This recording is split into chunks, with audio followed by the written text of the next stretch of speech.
Perwakilan Badan Kependudukan dan Keluarga Berencana Provinsi Aceh melakukan pembinaan penyuluh KKBPK, Kependudukan, Keluarga Berencana dan Pembangunan Keluarga di Kota Langsa yang dihadiri Kepala Bidang Advokasi dan Penggerakan dan Informasi Farida SE MM berserta Kasubit Hubalila Zulkifli.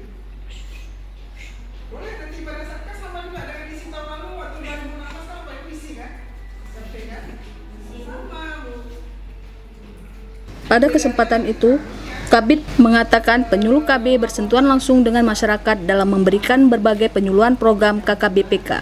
Untuk itu dia berharap PLKB dapat melaksanakan fungsi dan perannya di tengah masyarakat dalam pengelolaan pelaksanaan kegiatan program KKBPK baik di tingkat lini lapangan atau di daerah masing-masing, baik di kecamatan maupun di kelurahan.